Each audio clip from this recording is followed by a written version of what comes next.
فادعوا بها. النوع الثاني التوسل إلى الله عز وجل بدعاء الرجل الصالح الحي. الدليل توسل عمر بن الخطاب بدعاء العباس عم الرسول عليه الصلاة والسلام لما قال له قم يا العباس فادعوا، العباس دعا ربنا المطر نزلت. الدليل الثاني توسل الأعمى لما جاء النبي عليه الصلاة والسلام، والحديث في سنن الترمذي وغيره، فالأعمى قال يا رسول الله ادعو الله أن يرد علي بصري. النبي قال له لو شئت صلى الله عليه وسلم دعوت لك وإن صبرت خير لك. الرجل اختار واحدة من اثنين، اختار شنو؟ قال بل ادعوه يا رسول الله، والرسول وعده بالدعاء. هل الرسول يخلف الميعاد؟ إذن الرسول دعا له، والتوسل هنا كله كان بالدعاء. ليه؟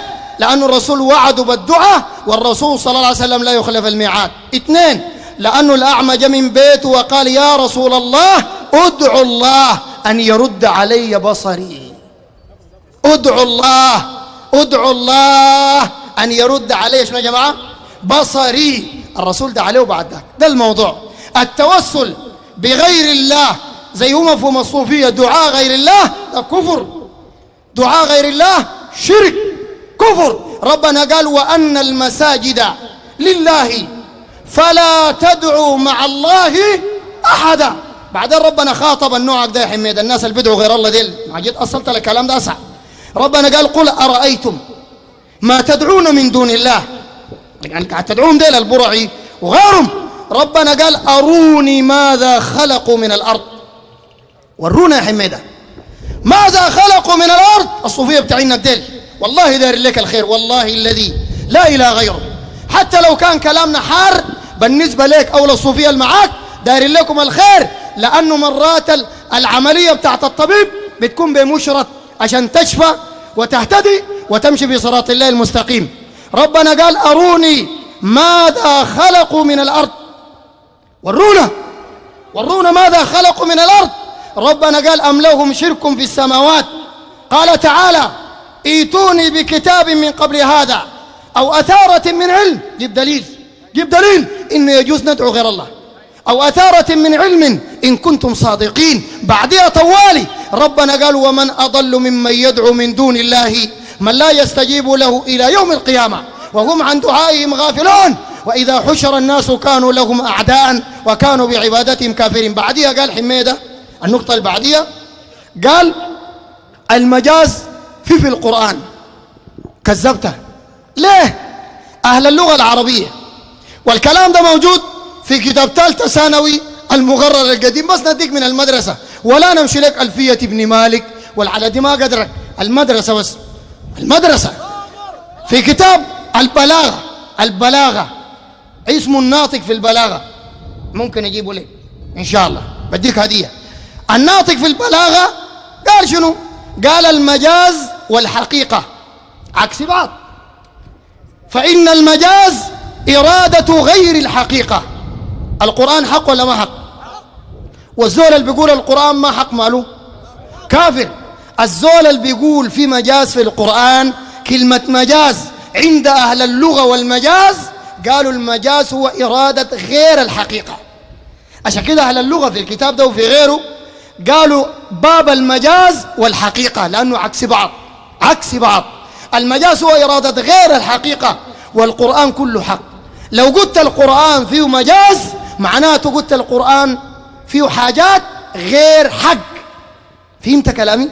عشان كده ابن القيم ألف جزء سماه كسر طاغوت المجاز. أما الآيات اللي هم ما فاهمينها زي ما قال يوم يجعل الولدان شيبا، وأديك آيات انت ما عارفها برضو بيستدلوا بها الصوفية بتاعنا، عرفتها؟ بتاعت واسأل القرية التي كنا فيها والعير التي أقبلنا فيها وغير من الآيات أمثالة. ده ما مجاز، ده من باب حذف المضاف. قوله تعالى واسأل القرية التي كنا فيها، في مضاف محذوف وفي مضاف إليه موجود، وفي لغة العرب كان معروف حذف المضاف ده موجود في لغة العرب قبل القرآن ينزل ذاته من بلاغتهم وفصاحتهم. فيبقى معنى قوله تعالى واسأل القرية التي كنا فيها والعير التي كنا فيها، يعني واسأل أهل القرية التي كنا فيها وأصحاب العير التي أقبلنا فيها. ده معنى الكلام، مش مجاز. السبب الثاني الفقهاء قالوا القرآن ما في مجاز ولا السنة ذاتها ما فيها مجاز. ليه؟ قالوا لأنه المجاز يمكن أن ينفع. المجاز يمكن شنو؟ ده كلام أهل اللغة كمان در تغالته. يمكن أن ينفع كيف؟ قالوا لو قال لك أحد رأيت أسدا يقاتل في المعركة بسيفه، هتقول له ده ما أسد في الحقيقة، تقول له ده شنو؟ ده رجل لكن كان شجاع، شجاعته قريبة من الأسد، فأنت نفيت الجملة. والقرآن لا ينفع والسنة لا تنفع. عشان كده وكلامي ده كله ما استوعبته، ولا كتاب الابتدائي ده ما استوعبته بتاع المتوسطة ده شيخ خليه انت انتظر. طيب خلاص جبراه جبناني احنا اقعد. طيب لو كلامي ده كله ما فهمته، كلامي ده شت ما فهمته، انا داير آية، مش قال في المجاز في القرآن داير آية عشان ما يبقى كذب ساكت. صفية ده بيكذب ويقوموا جارين. داير آية ربنا قال في القرآن مجاز، ما بتلقاه برضو نديك. ليه ما تعيش لحد ما تموت؟ داير حديث واحد مناظرة كل يوم، مناظرة دي الأولى وبكرة وبعد بكرة وبالليل ويوك. وده لو ما بيشتغل ما نفع، جيب اللي يزيرك جيب اللي يبيض كله. عرفت كلامي ولا ما عرفت؟ طيب بعديه قال لا لسه ما قال كلام. قال سليمان عليه السلام استعان بغير الله. أنا اديته فرصتين. قال سليمان عليه السلام استعان بغير الله.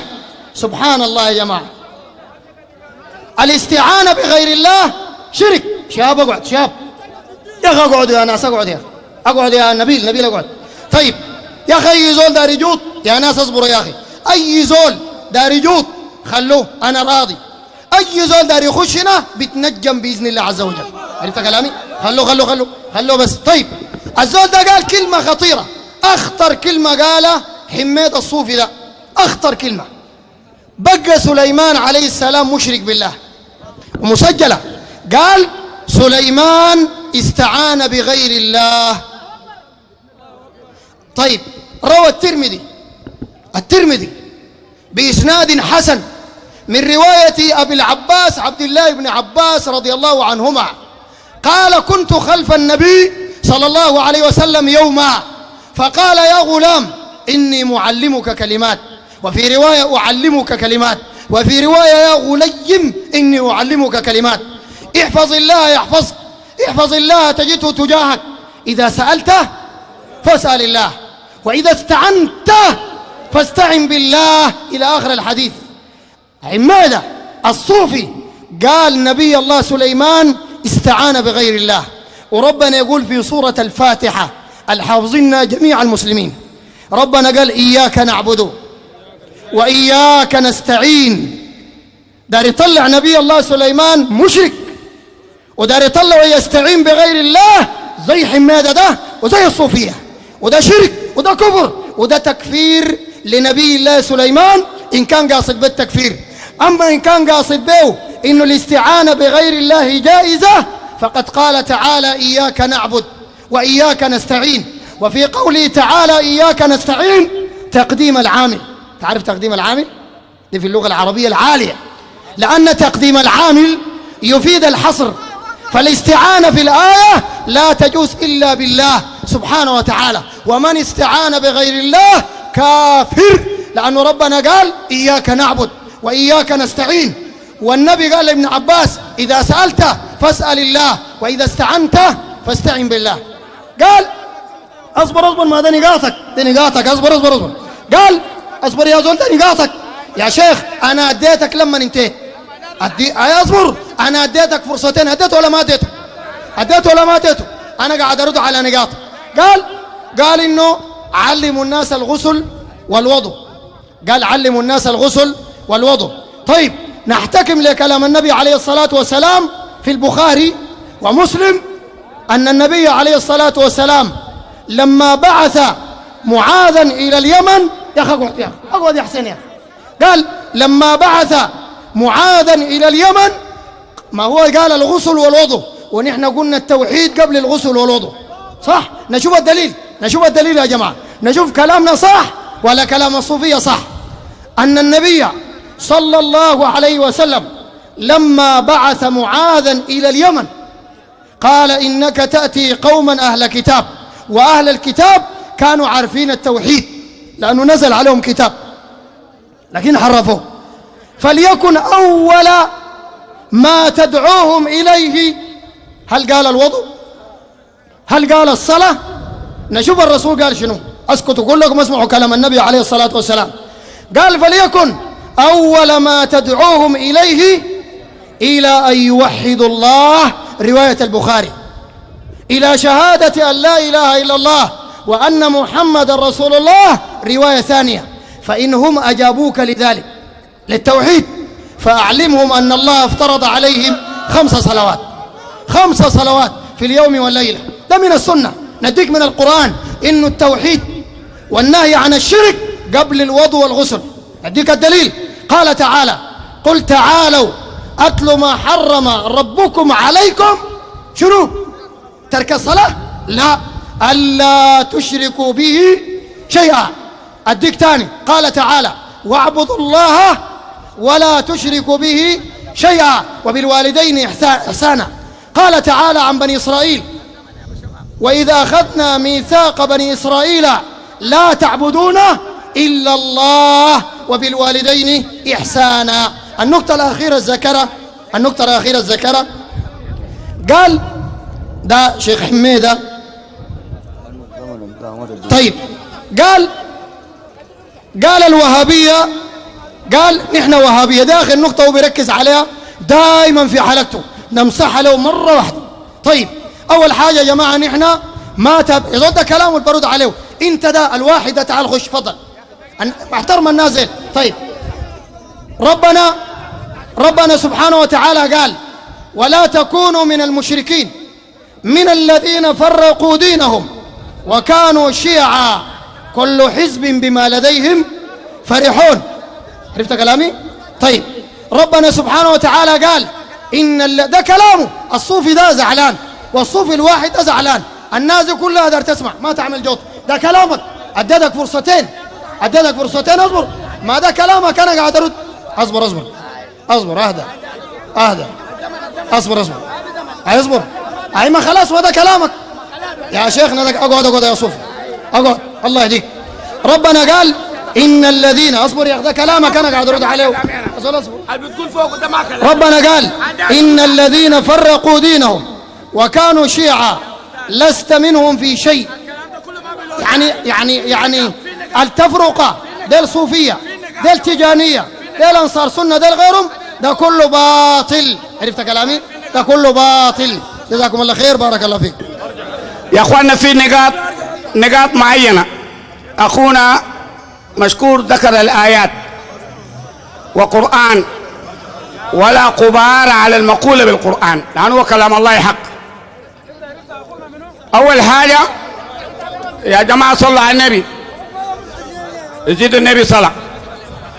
أول حاجة المتحدث يقول لا يجوز التوسل، وثم ذكر حديث الضرير وقال إن الأعمى أتى النبي صلى الله عليه وسلم وقال أدعوا لي. النبي ما دعا له، النبي أمره أن يذهب إلى الميضة ثم يتوضأ ثم يصلي ركعتين ثم يقول اللهم إني أسألك واتوجه إليك بنبيك محمد نبي الرحمة، يا محمد إني توجهت في ربي. في هاي الآية من سورة النساء يقول الحق تبارك وتعالى وما أرسلنا من رسول، لكن دايرين نختصر الموضوع شوية. ولو أنهم إذ ظلموا أنفسهم جاءوك، وروي عن أبو صالح كما جاء في تفسير الإمام القرطبي الآية 64 جاء الإعرابي ورمى نفسه على قبر رسول الله ثم حث على رأسه من تراب القبر ثم قال قلت يا رسول الله سمعنا قولك فويت عن الله فوين عنك وكان فيما أنزل الله عليك ولو أنهم ظلموا أنفسهم جاءوك الآية فقد ظلمت نفسي وجئت تستغفر لي فناداه الرسول من داخل القبر أنه قد غفر لك. أما الآيات إن الذين تدعون من دون الله هذه الآيات يا وهابية نزل في عباد الأصنام وليس في المسلمين. هذه الآيات نزل في عباد الأصنام. أما المسلمين بعد فتح مكة قال رسول الله صلى الله عليه وسلم ابن تيمية الشيخ في كتاب السلم المسلول قال والله إني لا أخاف على شرك من بعدي ولكن أخاف أن تتنافس الدنيا. هذا يقول ما في مجاز في القرآن. المجاز في القرآن موجود والمجاز ما قدمه باللغة العربية وإنما جاء القرآن ليعجز اللغة العربية وليس القرآن وليس اللغة العربية يعجز القرآن. الدليل على المجاز يا أستاذ الله يقصد شيء ويدلنا على شيء حتى يتوهم الآخرين كما توهم الوهابيون الآن بيقولوا الله عنده يد ومن توهم بأن الله له يد لأن ربنا قال يد الله فوق أيديهم ففسروا بأن هذا اليد يد جارحة. هل هذا اليد حقيقي ولا مجاز؟ اليد يد حقيقي ولا مجاز؟ الله قال عنده يد الله قال عنده كرعين الله قال عنده عيون الله قال بيشوف الله قال هذا مجاز ولا حقيقي؟ ولو قلت حقيقي تجيبوا الدليل. بعد ذلك يا اخوان كونه انه الولي ربنا ما صرف في الكون عندنا دليل وانا دايرهم كلهم يامنوا يقول لي يا شيخ حميده دايرين الكتب دي يقروها قدامنا هنا بس موافقين؟ بس نجيب الكتب بتاع التوسل كلها والايات اللي ذكرتها دقيقه اجيب يا استاذ الآيات الذي ذكرها كلها بتاع الشرك لا علاقة لها بأمة محمد وإنما هي آيات نزلت في الأصنام وفي عباد الأصنام. أنا بقول للوهابية الآيات دقيقة أستاذ دقيقة هو قال ما وهابي خلي بالك يا جماعة خلوا بالكم. الآيات التي ذكر دون من دون الله والنبي الله سليمان ما استعان الاستعانة هو شنو في اللغة؟ انت قلت عندك اللغة برضه في اللغة وهو لغة العرب. ما هو الاستعانة؟ الاستعانة إرادة شيء من شيء دي استعانة يعني حتى المظلة دي ما هو الأدان الضل البرند ده ما أدان الضل البرند ده وسيلة الأدان الضل هو ربنا. الأمارة دي صنع فلان والفلان ده صنعه الله معي ولا معي؟ الجهاز صنع فلان والفلان صنعه الله. ولذلك المجاز الذي ورد في اللغة أو اللي ذكروه الفقهاء أهل التفسير الوهابية لسه ما عارفينه. نحن حنعمل لهم مفاجأة نجيب الكتب بس وقولوا دايرين كتب بس دايرين كتب جاهزين دايرين كتب جاهزين يلا بس. طيب أول حاجة أقعد أول حاجة حميدة قال حديث الأعمى بدأ بنقطة حديث الأعمى قال إنه الأعمى ده النبي ما دعا عليه قال ولا ما قال؟ قال أيوه ده قال تاني قال ما دعا عليه بس الناس تروق يا جماعة ده دين ما هي للمريخ خلينا نوضح لك. قال أول حاجة الحديث رواه الترمذي نقرأ الحديث ونشوف الرسول صلى الله عليه وسلم فيه دعاء ودعا عليه ولا ما دعا عليه. طيب أن رجلا ضرير البصر ده نص الحديث أتى إلى النبي صلى الله عليه وسلم فقال يا رسول الله ادعو الله لي أن يرد علي بصري. يا أخي اصبر يا أخي أنت مالك ما تصبر يا أخي تبقى أصبر. طيب قال يا رسول الله ادعو الله لي أن يرد علي بصري. قال النبي عليه الصلاة والسلام إن شئت دعوت لك وإن شئت صبرت فهو خير لك. الرجل اختار الصبر؟ لا قال بل ادعوه يا رسول الله. دقيقة يا أخي الله يهديك اصبر أنت دار تلخبط الشغلة ولا شنو؟ يا أخي اصبر طيب ما لخبط اصبر أنت زول كبير وشيبة تعمل حركات تشوف على الصغار اصبر يا زول. طيب قال الأعمى قال بل ادعوه يا رسول الله. العلماء قالوا زي ما قال المبارك فوري في تحفة الأحوذي بشرح الترمذي وزي ما قال ابن تيمية في قاعدة جليلة في التوسل والوسيلة وغيره قالوا الرسول دعا له ب6 أدلة من الحديث. واحد إنه الأعمى قال يا رسول الله ادعو الله لي، ادعو الله لي، فجاء من بيته عشان الرسول يدعو له. ده واحد. اثنين، الرسول صلى الله عليه وسلم خير الأعمى بين حاجتين، قال له لو داير ادعو لك ولو داير صبرت أحسن لك. الأعمى قال له ادعو لي، والرسول وعده بالدعاء. هل الرسول يخلف الميعاد؟ لا لا لا. طيب بعد ذاك ده نص الحديث. بعد ذاك النبي عليه الصلاة والسلام قال للأعمى، بعد ذاك قال للأعمى ائت الميضاع. تكبيرة عليك الله، تكبيرة تكبيرة تكبيرة. الزول ده دار يزوق دار يزوق. بعد ذاك النبي عليه الصلاة والسلام قال له امشي الميضة يتوضع، فالرجل مشى يتوضع. عرفت كلامي؟ انت ما تتمحرك بس اصبر. مشى يتوضع الرجل وجاء صلى ركعتين، وبعد الركعتين اصبر يا شيخ هدي نفسك شويه. في شنو يا اخي؟ انا سمعت كلامك ما تسمع كلامي. طيب بعد ذاك النبي عليه الصلاة والسلام قال للأعمى قل اللهم إني أتوجه إليك بنبيك نبي الرحمة يا محمد، إني توجهت بك إلى ربي في حاجتي هذه لتقضى، في حاجتي هذه لتقضى. الأعمى قال اللهم شفعني فيه، وشفعه فيها يعني شنو؟ الشفاعة في اللغة يعني الدعاء، الشفاعة في اللغة يعني الدعاء. فقال شفعني فيه يعني أقبل دعاء الرسول فيها، لأن الشفاعة في اللغة يعني الدعاء، وشفعني فيه يعني أقبل دعائي في أن تقبل دعاء رسول الله صلى الله عليه وسلم فيها. إذن دي 5 أدلة إنه كان حديث الأعمى توسل بدعاء الرسول صلى الله عليه وسلم. والنقطة الوحيدة ما يقدر يجاوب على جميع الصوفية على وجه الأرض، الأعمى في النهاية قال اللهم شفعني فيه. يا أخي اصبر يا أخي اصبر يا أخي خلينا نفهم الناس. وشفعني فيه عرفتها؟ ده الناس بيرسلهم هو، عرفتها؟ عشان المعلومة ما تصل. أنت أبقى ذكي، خلي المعلومة تصل، خليه يجوط يا أخي. جا جوا هنا بيتنجم زي ما ذاك ده بيتنجم. هاي خلاص. طيب الجملة الوحيدة اللي ما يقدر يرد على أي صوفي، الأعمى قال اللهم شفعني فيه. كيف يعني الأعمى يشفع في الرسول؟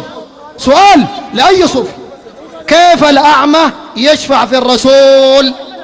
سؤال لأي زول، كيف الأعمى يشفع في الرسول؟ كيف يعني؟ العلماء قالوا الشفاعة، جاوبوا العلماء قالوا الشفاعة يعني الدعاء، يعني الدعاء. فالأعمى قال شفعني فيه يعني أقبل دعاء الرسول صلى الله عليه وسلم فيه. إذن الرسول صلى الله عليه وسلم دعا لمن يا جماعة؟ دعا لي الأعمى. طيب دقيقة يا أخي دقيقة. طيب اصبر. طيب قال الآيات وأن المساجد لله فلا تدعوا مع الله أحدا ومن أضل ممن يدعو من دون الله. الآيات قال الآيات دي نزلت في المشركين الأوائل. ويعني شنو لو نزلت في المشركين الأوائل؟ حمادة ده ما قاري علم أصول فقه. العلماء قالوا العبرة بعموم اللفظ وليست بخصوص شنو يا جماعة؟ السبب. لو أخذنا بكلام حمادة ده إنه الآيات دي نزلت في المشركين زمان. طيب سورة البقرة لو أخذنا بكلامه ده إنه الآيات دي نزلت في المشركين زمان. طيب سورة البقرة نزلت في شان حكت قصة شان بقرة بني إسرائيل، صح ولا ما صح؟ إذا بكلام الصوفية السورة دي نطلعها برا القرآن، لأنه ما نزلت لناس الليلة وما حكت قصة ناس الليلة.